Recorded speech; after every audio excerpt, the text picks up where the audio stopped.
ఓం శ్రీ గురుభ్యో నమః.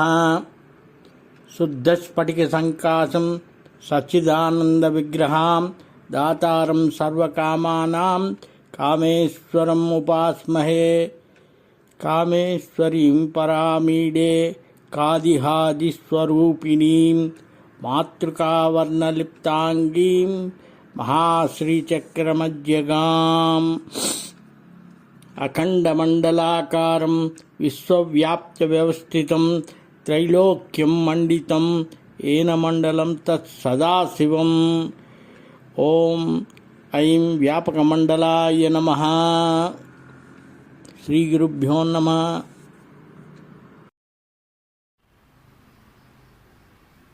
నమస్తే మిత్రులారా, నేను మీ భాస్కరానందనాథను. శ్రీచక్ర వీడియోస్ పరంపరలో ఇది 5వ భాగము. పూర్వం మనం శంఖపాత్ర, మధుపర్క పాత్ర, ప్రస్తర పాత్ర, స్నపన పాత్ర గురించి బాగా విపులంగా తెలుసుకున్నాము. ఇప్పుడు ఈ 5వ భాగంలో మనం స్త్రీ పాత్ర గురించి, అలాగే గురు పాత్ర గురించి, అలాగే శక్తి పాత్ర గురించి మనం తెలుసుకుంటాం. తెలుసుకునే ముందు గురు ప్రార్థనతో మనం మొదలు పెడతాం. ఓం శ్రీ మహాగణాధిపతయే నమః. శ్రీ మహాకామేశ్వరాంబాయి నమః.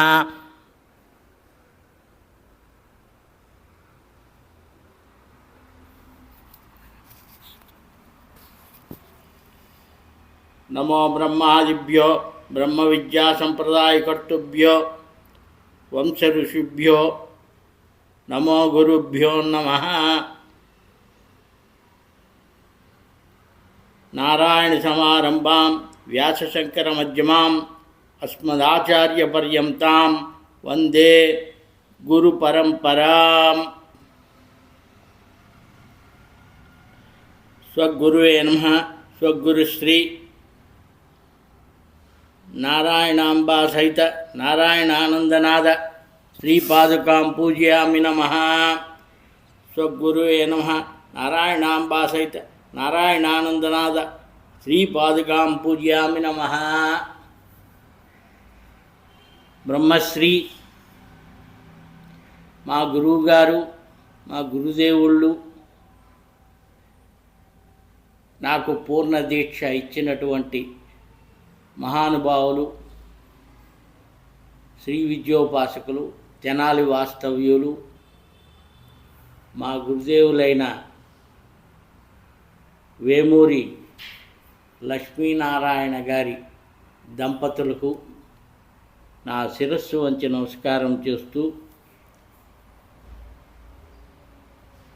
నేను ఈ శ్రీచక్రార్చన వీడియోస్లోకి ముందుకు వెళ్తున్నాను.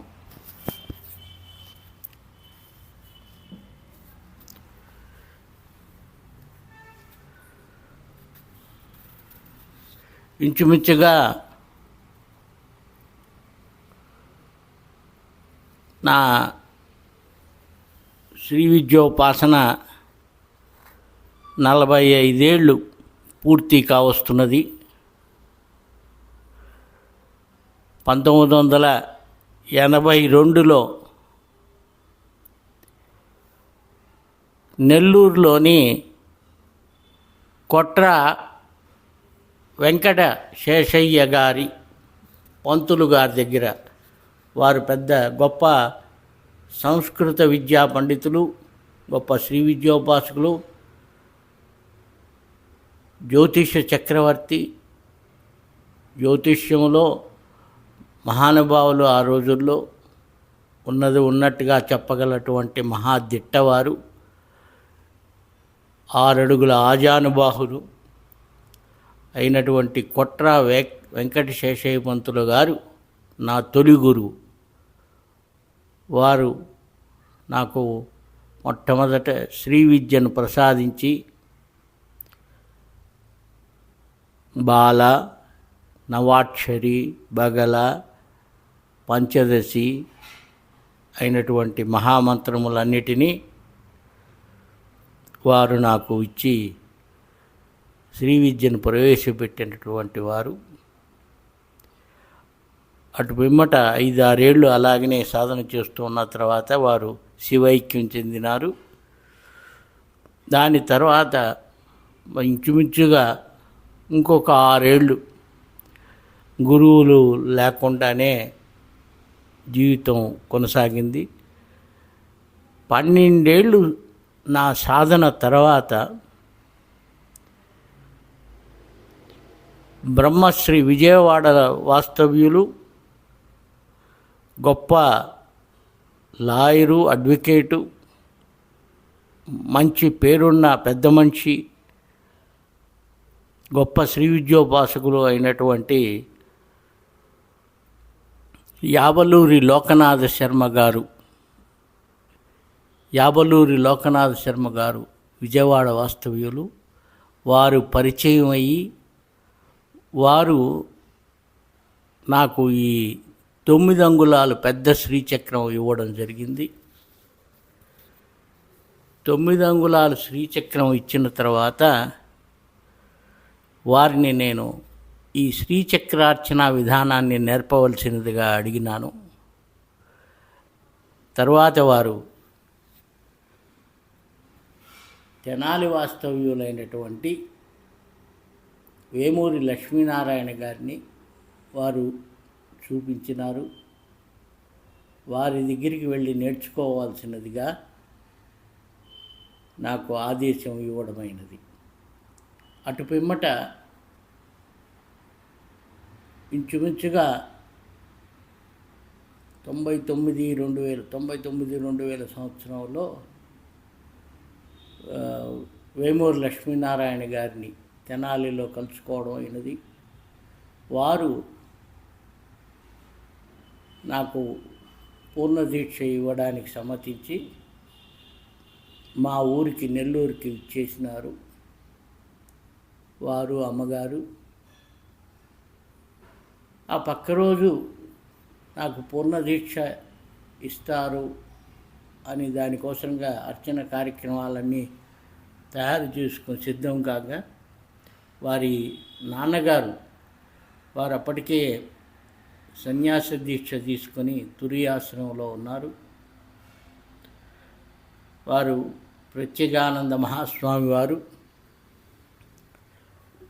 వారికి ఎట్ట తెలిసినదో వారికి నేను అడ్రస్ చెప్పలేదు, కానీ వారు ఎలా తెలుసుకున్నారో తెలుసుకొని మా ఇంటికి ఇచ్చేసి అప్పటికప్పుడు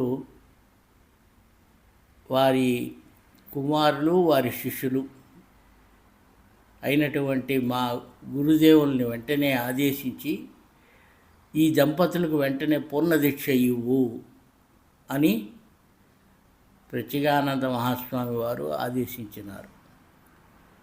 వారి ఆదేశానుసారం మా గురుదేవుళ్ళు నాకు మహాషోడశి, పూర్ణదీక్ష, పాదుకాంత పూర్ణదీక్ష తదితరములైనటువంటి శ్రీ విద్య సంబంధించినటువంటి పూర్ణదీక్ష మంత్రములన్నిటిని కూడా నాకు వారు ఆ రోజు ఉపదేశం ఇవ్వడం జరిగినది.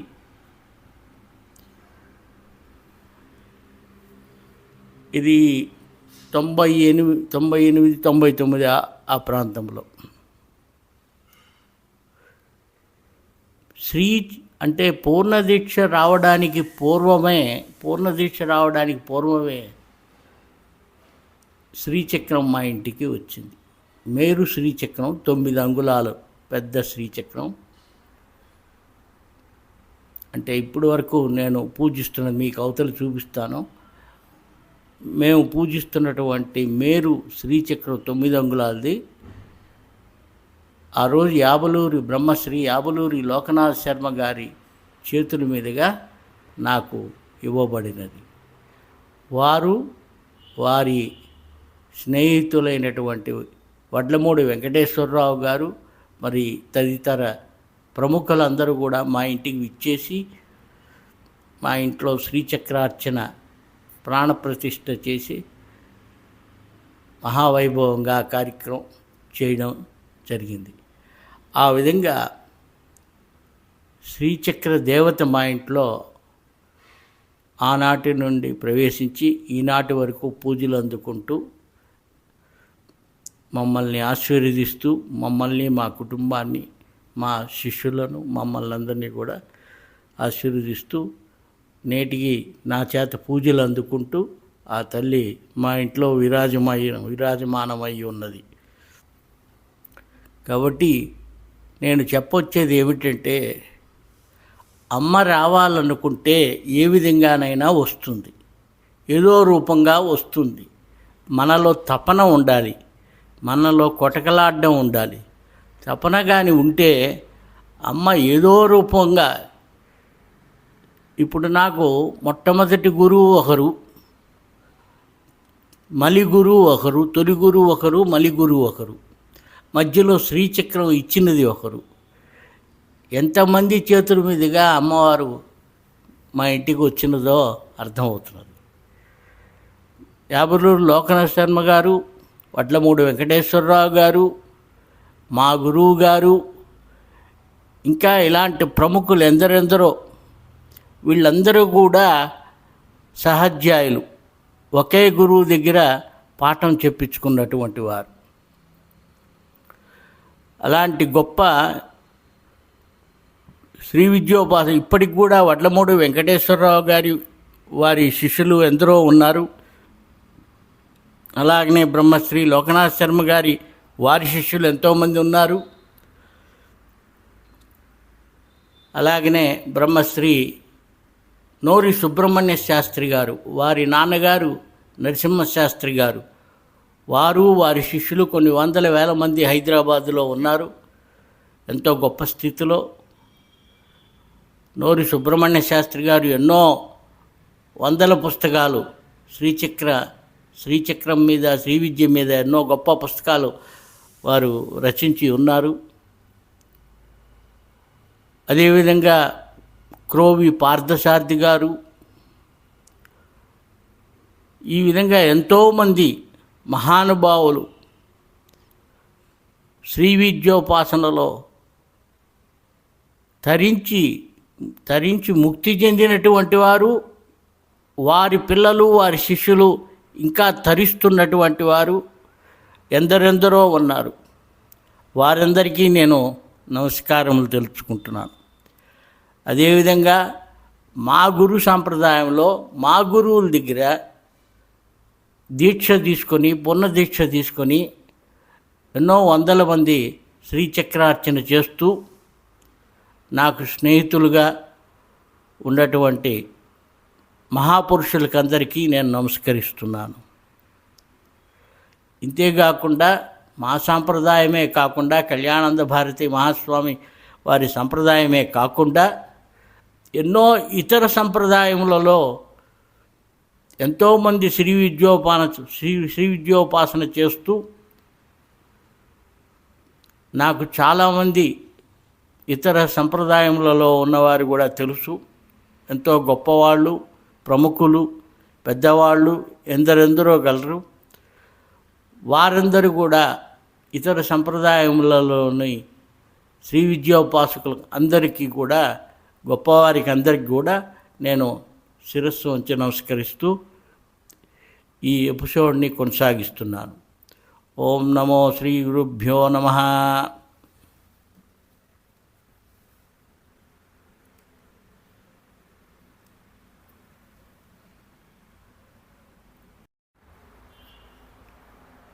ఇందాక మీకు చెప్పినటువంటి శ్రీచక్రం ఇది 9 అంగుళాల శ్రీచక్రం యాబలూరి లోకనాథ శర్మ గారు ఇచ్చినటువంటి మహాశ్రీచక్రం.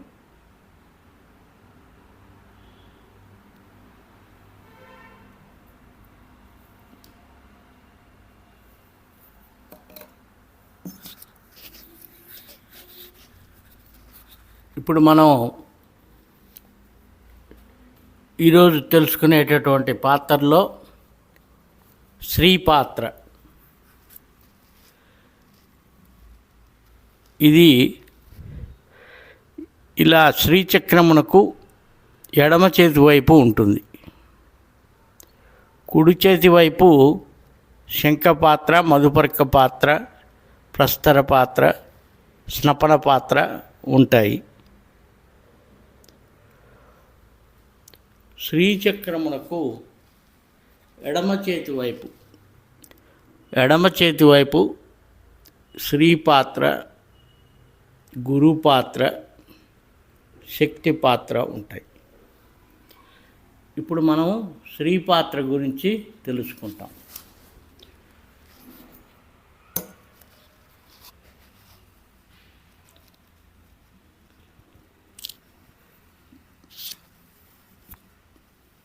ఈ విధంగా శ్రీమండలం, శ్రీపాత్ర పెట్టే ముందు ఆధారం కిందట ఈ శ్రీమండలం లిఖించాలి. 2 ఓవల్స్ క్రాస్ సెక్షన్ బైసెక్ట్ చేసుకున్నట్టుగా దీంట్లో సదాశివ లోకతార అనే వాక్యములు ఉంచాలి. అదేవిధంగా ఓం హ్రీం శ్రీం అని బీజాలను కూడా దీంట్లో రాయాలి. ఇది శ్రీ పాత్ర.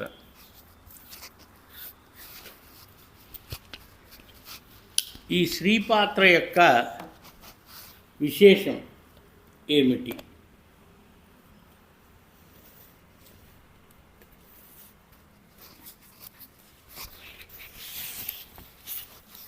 ఈ శ్రీపాత్ర సహస్రారమునకు ప్రతిరూపం.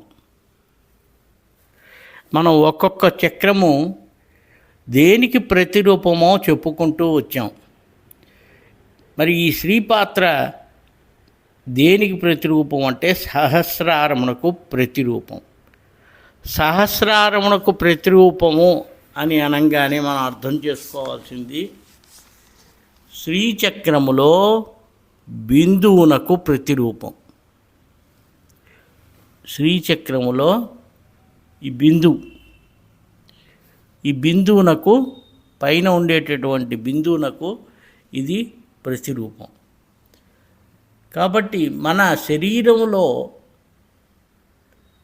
బ్రహ్మరంధ్రము అనేటటువంటి స్థానము శిరస్సు మీద, తల మీద ఉంటుంది. ఆ బ్రహ్మరంధ్రమునకు సహస్రారము అని పేరు. ఈ సహస్రారమునకు ప్రతిరూపమే శ్రీచక్రం. యోగపరంగా చూసినప్పుడు మన శరీరములోని సహస్రారమే బిందువు. బాహ్యంగా చూసినప్పుడు శ్రీచక్రములోని బిందువు సహస్రారం. ఈ విధంగా సహస్రారమును ఇక్కడ భావన చేయాలి. ఈ పాత్రలో ఇక్కడ సహస్రదళ కమలం ఉంటుంది. కామకామేశ్వరి రూపం ఇది. ఈ పాత్ర పెట్టే ముందు శ్రీమండలం వేసి దాని మీద శ్రీపాత్ర ఉంచుతారు. ఈ విధంగా ఆధారాన్ని శుద్ధి మంత్రములతో శుద్ధి చేసి ఆధారాన్ని స్థాపించాలి. ఆధారమును స్థాపించిన తర్వాత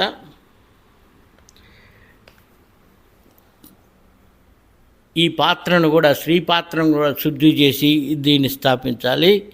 దీంట్లో అమృతాన్ని నింపాలి. అమృత పాత్రలోని అమృతాన్ని దీంట్లో ఉంచాలి. అమృతం దీని లోపల పోసిన తర్వాత ఈ అమృతంలో శ్రీమండలం లిఖించాలి. అందులోకి మాతృకలను ఆవాహన చేయాలి. పిమ్మట మూలమంత్రంతో అభిమంత్రించాలి. ఈ పాత్ర యొక్క ప్రత్యేకత ఏమిటంటే ఈ పాత్రలోని బిందువు మీద ఉన్న కామేశ్వరికి తర్పణ ఇస్తారు. ఈ పాత్రలోని అమృతాన్ని తీసుకొని మరి దీని వినియోగం ఎక్కడ దీన్ని ఉపయోగిస్తారు ఈ పాత్రలోని అమృతంతో అంటే, ఈ పాత్రలోని అమృతంతో మనం శ్రీచక్రం మీద ఉన్నటువంటి బిందువును ఈ బిందువు మీద తర్పణం చేస్తారు. బిందువు మీద పూజ, తర్పణం. తర్పయామి పూజయామి నమః అని చెప్పి కొన్ని మంత్రాలు ఉంటాయి. ఆ మంత్రాలతో ఈ బిందువు మీద ఉన్నటువంటి కామకామేశ్వరి దేవతను, అంటే అయ్యవారిని అమ్మవారిని, వారు ఎలా ఉంటారని చెప్పుకున్నాం, చిక్కుడు బీజంలోని 2 దళముల వలె ఒకరిగా కలిసి పరిపూర్ణంగా కలిసి ఉంటారు. వారిని ఇక్కడ మనం ఈ పాత్రతో, శ్రీ పాత్రతో పూజిస్తాం. మరే పాత్రతో కూడా ఇక్కడ పూజించడానికి లేదు. బిందువు మీద పూజించాలంటే శ్రీ పాత్రలోని అమృతంతోనే మనం ఈ బిందువు మీద పూజించాలి. ఇది శ్రీ పాత్ర యొక్క విశేషం. పిమ్మట గురు పాత్ర వస్తుంది మనకు. గురు పాత్ర ఎక్కడ ఉంటుంది అంటే, శ్రీ పాత్రకు కొద్దిగా దిగువ భాగంలో గురు పాత్ర ఉంటుంది. శ్రీ పాత్రకు దిగువ భాగంలో గురు పాత్రకు దిగువ భాగంలో శక్తి పాత్ర. ఇప్పుడు మనం గురు పాత్ర ఏ విధంగా చేయాలి, గురు పాత్ర ఏ విధంగా మనం పూజించాలి. ఈ గురు పాత్ర బిందువు త్రికోణం, ఊర్ధ్వ త్రికోణము, వృత్తము. బిందువు, ఊర్ధ్వ త్రికోణము, వృత్తము. ఈ విధంగా రచన చేసి దీని మీద మనం ఆధారం ఉంచాలి. ఆధార పాత్రను కూడా శుద్ధి చేసుకొని, శుద్ధి మంత్రాలతో ఆధార పాత్రని మంత్రపూర్వకంగా శుద్ధి చేసి ఆధార పాత్రను గురు పాత్ర స్థానంలో స్థాపన చేయాలి. ఇది ఆజ్ఞాచక్రమునకు. ఇది మరి ఇందాక మనం చెప్పుకున్నట్టుగా ఈ గురు పాత్ర దేనికి ప్రతిరూపము అంటే, ఇది ఆజ్ఞాచక్రమునకు ప్రతిరూపం. ఆజ్ఞాచక్రమునకు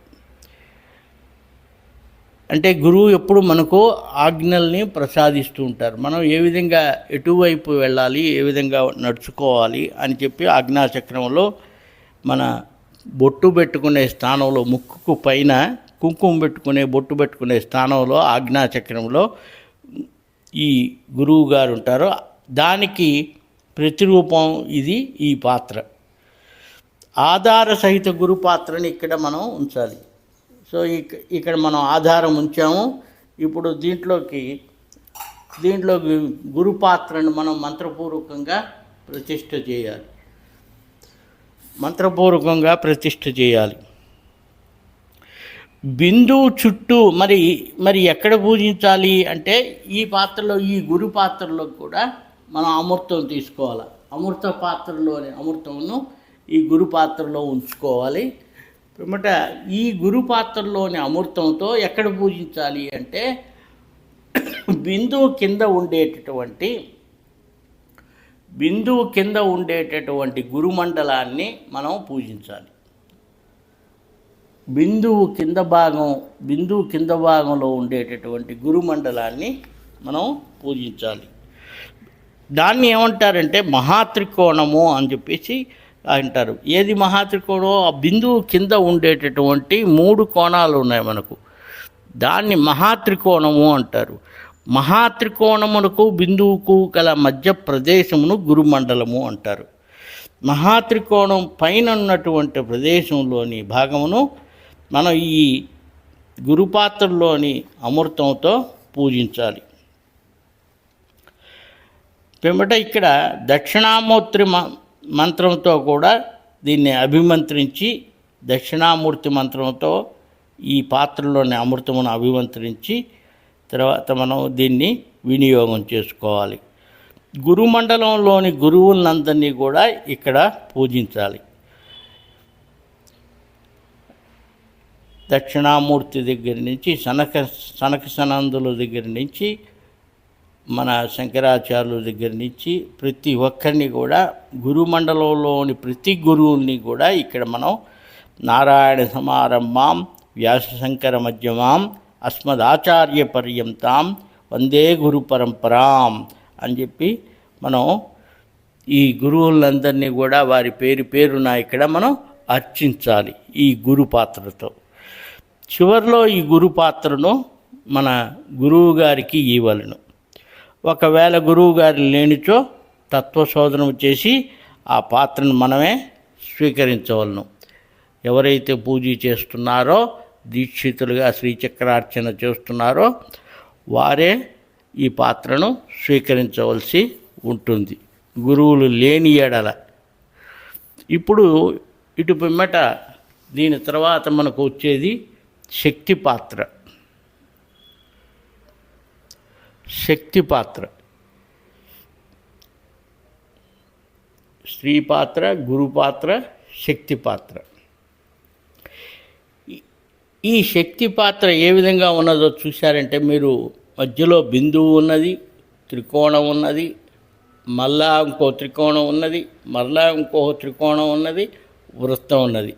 అంటే బిందు, త్రికోణ, ఒక త్రికోణం కిందకున్నది, ఒక త్రికోణం పైకి ఉంది. దీన్ని షట్కోణము అంటారు. ఈ రెండింటిని, ఒక త్రికోణం కింద, ఒక త్రికోణం పైన, షట్కోణము. బిందు, త్రికోణ, షట్కోణ వృత్తాత్మకం. దీన్ని మనం ఇక్కడ రచించి దీనిపైన మనం ఆధారాన్ని మంత్రములతో, సుదర్శన మంత్రములతో అభిమంత్రించి మనం స్థాపన చేయాలి.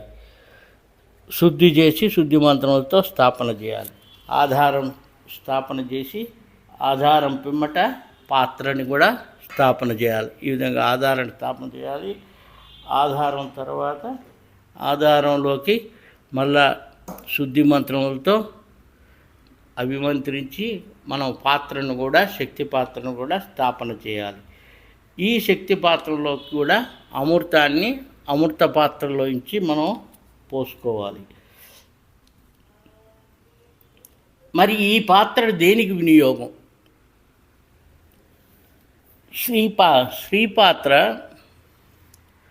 శ్రీపాత్ర బిందువుని పూజించాలి శ్రీపాత్రతో. గురుపాత్ర గురుమండలాన్ని పూజించాలి. మరి శక్తి పాత్ర దేన్ని పూజించాలి?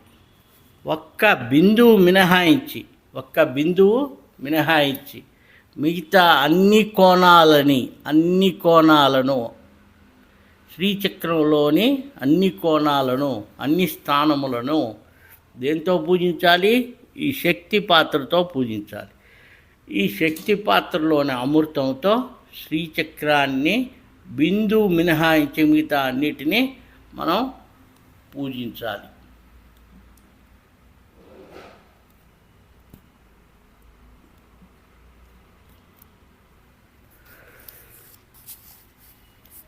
సో దీంట్లో ఈ పాత్రలో మనం ఏం చేయాలంటే, ఇది శక్తి పాత్ర కాబట్టి ఈ శక్తి పాత్రలోకి దుర్గా మంత్రాన్ని అభిమంత్రించాలి.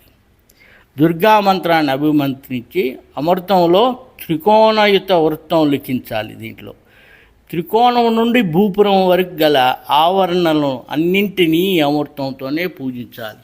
త్రికోణము ఏది? త్రికోణము మహాత్రికోణం. ఇక్కడ ఉన్నది మహాత్రికోణం. బ్రహ్మ విష్ణు మహేశ్వరులు, ఈ మూడే బ్రహ్మ విష్ణు మహేశ్వరులు. మహాకాళి, మహాలక్ష్మి, మహాసరస్వతి, ఈ మూడు స్థానాలే. దీన్నే మహాత్రికోణము అంటారు. పరబ్రహ్మం తర్వాత వచ్చినటువంటి స్థానములే ఈ మూడు స్థానములు. బ్రహ్మ విష్ణు మహేశ్వరులు, మహాకాళి, మహాలక్ష్మి, మహాసరస్వతి. ఈ మహాత్రికోణము నుంచి భూపురం వరకు, ఈ కింద వరకు భూపుర మూడు రేఖలు ఉన్నాయి. భూపురం వరకు ఈ శక్తి మంత్రము, శక్తి పాత్రలోని అమృతంతో మనం పూజించాలి. మరి ఈ శక్తి పాత్ర చివరికి ఎవరికి ఇస్తామంటే సువాసినికి ఇస్తాం. ఈ శక్తి పాత్రను చివరిలో సువాసిని పూజించి షోడశోపచార పూజలతో, శ్రీసూక్తంతో శ్రీసూక్తంతో షోడశోపచార పూజ చేసి సుహాసినికి పండు తాంబూలం ఇచ్చి ఆమెకి ఈ శక్తి పాత్రని నైవేద్యంగా ఇవ్వబడుతుంది. శక్తి పాత్రను అమృతాన్ని పాత్ర మొత్తాన్ని కూడా సువాసిని దేవికి మనం ఇస్తాం. అటువంటి నైవేద్యం, తాంబూలం ఇవన్నీ చేసి సువాసిని మహాదేవిగా మనం ఆరాధించి మహాదేవిగా పూజించి ఆమెని సాగనంపుతాం. ఈ విధంగా శ్రీచక్రార్చనలో 3 పాత్రలు ఈరోజు మనం ఈ 3 పాత్రలు ఏ విధంగా పెట్టుకోవాలి, ఏ విధంగా మనం వీటిని స్థాపన చేయాలి, వీటిని ఏ విధంగా పూజించాలి, అర్చించాలి, వీటిలోని అమృతంతో ఏ విధంగా మనం శ్రీచక్రాన్ని తర్పణ చేయాలి అనేటటువంటిది తెలుసుకున్నాము. తర్వాత వీడియోలో మనం మిగతా ఇంకొక 3 పాత్రలు ఉన్నాయి. ఆ 3 పాత్రల గురించి మనం విపులంగా తెలుసుకుంటాము. శ్రీ గురుభ్యో నమః. స్వస్తి.